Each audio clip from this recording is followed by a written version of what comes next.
يقول الله جل في علاه: كلا إذا دكت الأرض دكا دكا وجاء ربك والملك صفا صفا وجيء يومئذ بجهنم يومئذ يتذكر الإنسان وأنى له الذكرى يقول يا ليتني قدمت لحياتي، يا ليتني قدمت لحياتي.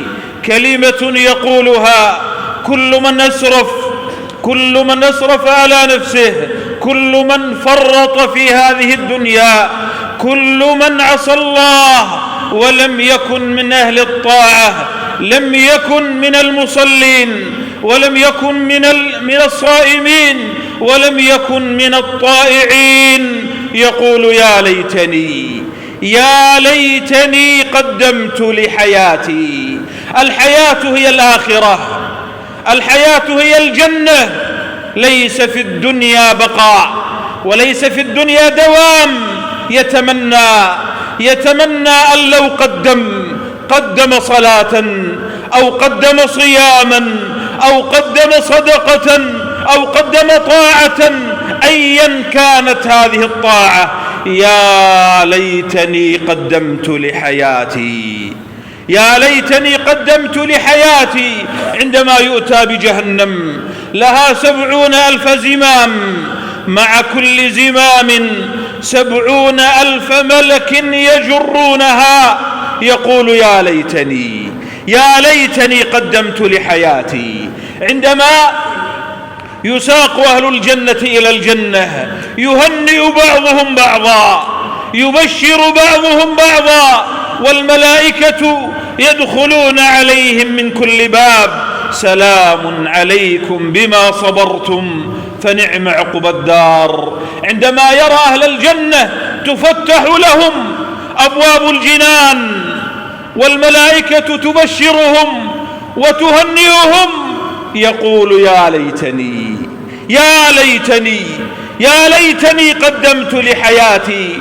أمنيات لكنها لا تنال ولا تحقق هذه الأماني. عندما ذهب العمر، ذهبت الدنيا، ذهبت هذه الحياة، أفناها الله عز وجل بالموت بعد أن مات، يقول يا ليتني، يا ليتني قدمت لحياتي. عندما يدخل في قبره، عندما يحاسب على عمله، لا يجد في عمله من الحسنات، لا يجد في عمله من الطاعات. عندما يسأله الملكان وهو في قبره: ما قدمت؟ من ربك؟ وما دينك؟ ومن نبيك؟ يقول يا ليتني، يا ليتني قدمت لحياتي. أفنى الله عز وجل، أفنى الله هذه الحياة وكتب عليها الفناء، وكتب على أهلها الزوال، وكتب عليهم الموت. لا أحد يبقى ولا أحد يدوم. فلذلك على العبد حتى لا يتحسر أن تقول نفس: يا حسرة على ما فرطت في جنب الله وإن كنت لمن الساخرين. حتى لا تتحسر في يوم الحسرة، فقد أنذر الله وذكر الله بهذا اليوم: وأنذرهم يوم الحسرة. حسرات وآهات وأمنيات، يا ليتني قدمت لحياتي. كان صفوان بن سليم كما يقول محمد بن صالح التمار، وصفوان بن سليم هو من خيار التابعين، وكان كما قال الذهبي عنه إماما فقيها حافظا، إماما فقيها حافظا. صفوان بن سليم من أئمة التابعين.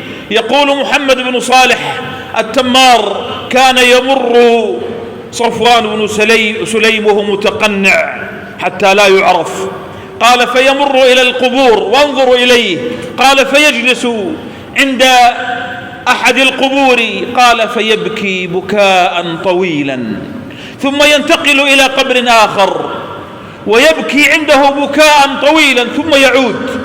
قال: فذهبت إلى محمد بن المنكدر وهو أيضا من أئمة الحديث، فذكرت له حال صفوان، فقال: له أقارب سبقوه إلى المقابر، يريد أن يتذكر بموتهم أنه لاحق بهم، يريد أن يذكر نفسه، يأتي إلى أقاربه، إلى قبر أمه أو إلى قبر أبيه أو إلى قبر أخيه، فيبكي عنده، ينظر إلى هذا القبر، قد كان حيا، قد كان بين الأحياء، ثم انتقل إلى القبور وانتقل إلى هذه الدار، وأنه بعده راحل. قال: حتى يحرك قلبه ولا يبقى قاسيا. وكان الربيع بن خثيم عليه رحمة الله يأتي إلى بيوت أصحابه الذين ماتوا، يعلم أنه قد مات، ويأتي إلى داره ويقف ببابه ثم ينادي: يا فلان يا فلان يا فلان، ويعلم أنه مات، وينادي في بابه حتى يقال له: قد مات فلان، وهو يعلم. قال: ثم يقول: ألا ليت شعري ما فعلت وما فعل الله بك، ألا ليت شعري ما فعلت وما فعل الله بك. قال: ثم يبكي بكاء طويلا ثم يعود.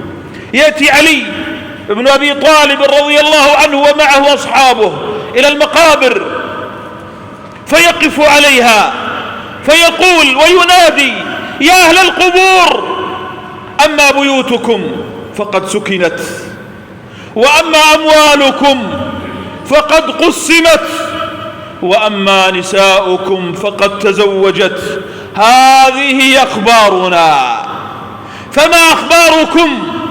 ثم يلتفت إلى أصحابه ويقول: أما إنهم لو أجابوا لقالوا وتزودوا، فإن خير الزاد التقوى.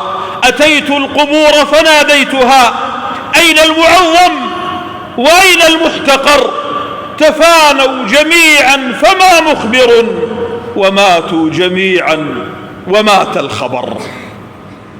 أيها العبد، أيها المؤمن، إن هذه الدنيا ليست بدار قرار، حتى لا تكون عليك حسرة، حتى لا تكون عليك أمنيات لا تحقق، حتى لا تقول كما يقول الفاجر: يا ليتني قدمت لحياتي، يا ليتني قدمت لحياتي، يا غافلا عما خلقت له انتبه، جد الرحيل فلست باليقظان، سار الرفاق وخلفوك مع الأولى، قنعوا بذا الحظ الخسيس الفاني، ولسوف تعلم حين ينكشف الغطاء ماذا صنعت وكنت ذا إمكاني. يا ليتني قدمت لحياتي، كلمة تملأها الحسرة وتملأها الندامة. وإن يوم القيامة من أسمائه يوم الحسرة، ومن أسمائه يوم الندامة. يندم أقوام على أن فرطوا في هذه الدنيا، فرطوا في أعمارهم، فرطوا في أوقاتهم، فرطوا في جنب الله. أن تقول نفس: يا حسرة على ما فرطت في جنب الله وإن كنت لمن الساخرين. إن الموت يأتي بغتة، لا يستأذنك ملك الموت ولا يضرب لك موعدا، لا يقال لك إنك تموت اليوم، ولا يقال لك أنك تموت غدا، لكن تأتيك المفاجأة، يأتيك موعد الرحيل وأنت لا تشعر وأنت لا تعلم. فتهيأ عبد الله، تهيأ للرحيل، لعله يكون اليوم ولعله يكون غدا. تجهز لهذا اللقاء، للقاء ربك، عندما يسألك عن الصغير والكبير، عندما يسألك عن هذا العمر: ماذا قدمت وماذا صنعت؟ ماذا صنعت لقبرك؟ ماذا قدمت لحياتك الباقية؟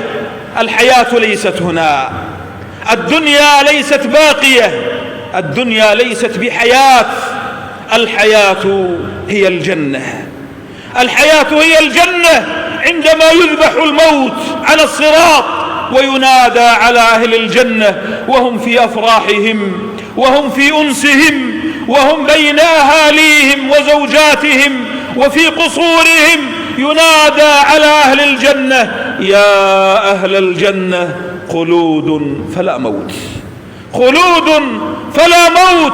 هذه هي الحياة، هذه هي الحياة، هذه هي العيش، هذا هو العيش.